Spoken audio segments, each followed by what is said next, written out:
नमस्कार, मैं संगीता यादव और आप देख रहे हैं समर सहारा न्यूज। रुक करते हैं आज की कुछ खास खबरों की तरफ। 8 मई को लाडली लक्ष्मी दिवस से 2 तारीख की शादियां बहुत थी, जिसके कारण 8 तारीख का तय किया यह कार्यक्रम शाम 6:30 बजे आयोजित किया जाएगा। इस मामले पे खास जानकारी के लिए हमारे साथ समर सहारा के editor and chief CM Dubey ji जुड़ रहे हैं। आइए जानते हैं क्या है ये पूरा मामला। सर, 8 मई को लाडली लक्ष्मी दिवस मनाया जा रहा है, इसमें क्या क्या योजनाएं हैं?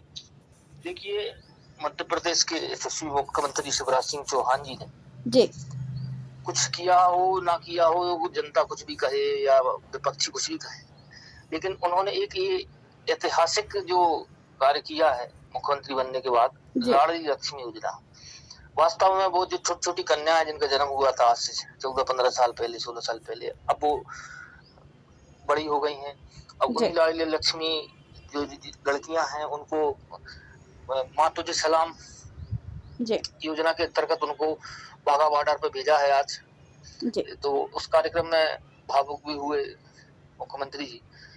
तो वो एक मतलब पूरे प्रदेश में एक लहर सी आ गई है। वास्तव में जो लोग भूल गए थे वो फिर से आज याद कर रहे हैं कि वास्तव में मुख्यमंत्री जी ने बहुत अच्छी योजना चालू की थी। सर, वो बाघा बॉर्डर पे लड़कियों को भेजा गया है, तो वहाँ पे क्या क्या योजना है, वहाँ की क्या नीतियाँ है?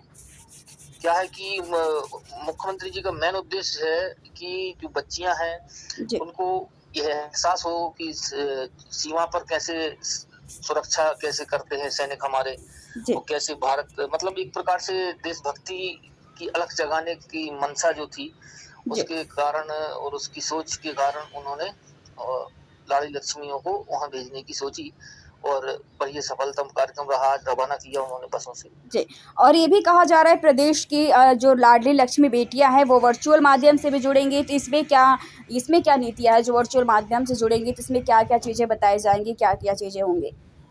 8 तारीख को भव्य जो कार्यक्रम रहेगा जी, और उसमें सभी लाडली लक्ष्मी जो जितनी है बेटियां हैं, मामा की भांजियां हैं, उनसे वर्चुअल जुड़ेंगे और सबको बताएंगे कुछ। अब ये तो उन्हीं के मन के विचार हैं, तो वो उसी दिन सब पता चलेगा कि क्या नया कुछ कर रहे हैं मुख्यमंत्री जी। लेकिन ये जरूर है कि मध्य प्रदेश जो बेईमानू राज्य था, बहुत बुरी हालत में था, उसको आज इस मकाम पे पहुंचा दिया है कि आज जब जैसे सीमा पर जाते हैं, और भी सारी सीमाओं पर भेज चुके हैं मध्य प्रदेश शासन, तो ये जो सीमाओं पर जाते तो वहां से फिर उस देश के लोगों को वहां तक पता चलता है कि भारत से सीमा पर ये लोग आए। तो कहीं ना कहीं मतलब एक अच्छा संदेश जा रहा है पूरे। जी, जैसे मुख्यमंत्री शिवराज सिंह चौहान ने कहा है कि बेटियों को मैंने गोद में खिलाया था और लाडली लक्ष्मी का सर्टिफिकेट भी दिया था, तो इस पे क्या कहेंगे आप? सर्टिफिकेट भी मिल चुका है लड़कियों को। यही बात कह रहा हूँ मैं संगीता की, मतलब मुख्यमंत्री जी आज बड़े भावुक हुए कि जिन बच्चियों को मैंने छोटी छोटी मतलब साल भर की थी, 2 साल की थी, उनको गोद में खिलाया, उसी समय उन्होंने प्रमाण पत्र दिए थे। तो वास्तव में वैसे ये जो योजना है, एक अपने मध्य प्रदेश के IAS हैं, वर्तमान में PS हो गए हैं वो, बी नरहरि साहब, ये उनकी ही मतलब कुशल लोक सेवक प्रबंधन का नतीजा है, उनकी विचारों का है कि उन्होंने इतनी शानदार योजना को बनाया, जिसको अमली जामा पहनाया शिवराज सिंह जी ने। तो कहीं ना कहीं एक अनूठी मिसाल कायम की है। जी, बहुत बहुत शुक्रिया सर खास जानकारी देने के लिए। योजना बीच में बंद कर दी गई थी, लेकिन आज लाडली लक्ष्मी बेटियां माँ तुझे प्रणाम योजना के अंतर्गत बाघा बॉर्डर पर जा रही हैं। बाकी स्थान भी देखेंगे। योजना का उद्देश्य यही है कि हमारे देश के वीर जवान कितनी कठिनाइयों में रह के अपने देश की सुरक्षा करते हैं, वो नौजवान आंखों से देखें। बर्फीले पहाड़ों पर, रेगिस्तान में -40 डिग्री सेंटीग्रेड में भी जब तापमान होता है और 50 डिग्री भी पार कर जाता है जब राजस्थान के कुछ इलाकों में, तो उन परिस्थितियों में भी जान हथेली पर रखकर देश की सीमाओं की सुरक्षा करते हैं। तो हर एक को देखना चाहिए कि किन परिस्थितियों में हमारे जवान देश की सीमाओं की सुरक्षा करते हैं। इसलिए अपने गांव की माटी लेके सीमा पे जाते हैं, जवानों को तिलक करते हैं, उनके साथ बैठ के डिस्कशन होता है।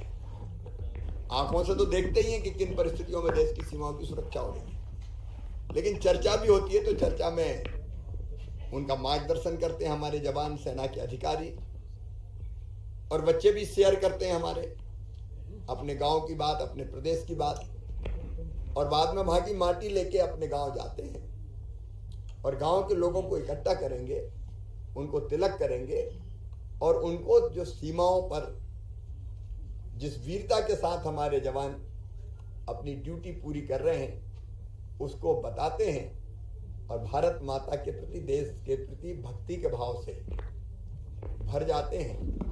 तो ये एक अद्भुत कार्यक्रम है जो भारत माता के प्रति सर्वस्व न्योछावर करने की भावना को और बलवती करता है। 8 मई को लाडली लक्ष्मी दिवस है। 2 को शादियां बहुत थी, इसलिए हम लोगों ने 8 मई को तय किया। शाम को 6:30 बजे कार्यक्रम होगा। पूरे प्रदेश की लाडली लक्ष्मी बेटियां वर्चुअल माध्यम से जुड़ेंगी और मैं तो अपनी बेटियों को देख के मेरा तो रोम रोम पुलकित हो जाता है। जीवन धन्य, सफल और सार्थक लगता है, क्योंकि इन्हीं बेटियों को गोद में खिलाया था मैंने और लाडली लक्ष्मी का सर्टिफिकेट दिया था। अब वो बेटियां बड़ी हो गई हैं तो बेटियों को देख के मन आनंद और प्रसन्नता से भर जाता, और मैं तो बेटियों में हमेशा देवी देखता हूँ। ये नोट कर लेना बेटियों, हम जैसा सोचते और करते हैं वैसा बन जाते हैं। मैं तो एक छोटे से गांव में पैदा हुआ। मेरे पिताजी मुझे डॉक्टर बनाना चाहते थे। हम पढ़ने लिखने में भी अच्छे थे, अच्छे नंबर लाते थे, लेकिन मेरे मन में जिद थी कि डॉक्टर बहुत इंपॉर्टेंट है लेकिन कुछ ही इलाज कर पाएंगे। मुझे लगा कि और कुछ कर शिवराज, और बड़ा कर, और बड़ा सोच, और बड़ा कर। तो करते करते जो मैंने सोचा तो मुख्यमंत्री बन गया और लाडली लक्ष्मी योजना बना दी। बताओ ये बड़ा काम है कि? एक अद्भुत कार्यक्रम है ये, देशभक्ति का भाव भरने का।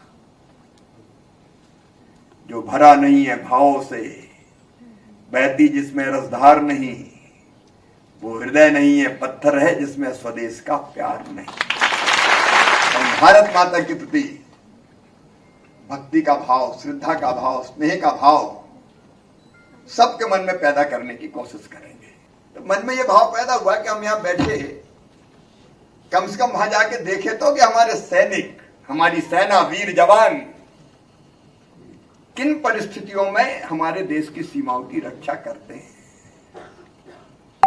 और इसलिए हमने तय किया मां तुझे प्रणाम, क्योंकि उनके कारण मां मतलब भारत माता सुरक्षित है। तो हम सीमा पे जाके प्रणाम करेंगे मां को और अपने गांव की माटी ले जाके वहां के सैनिकों का तिलक करेंगे। और जब आप आएंगे तो वहां की माटी का तिलक लगा के आएंगे।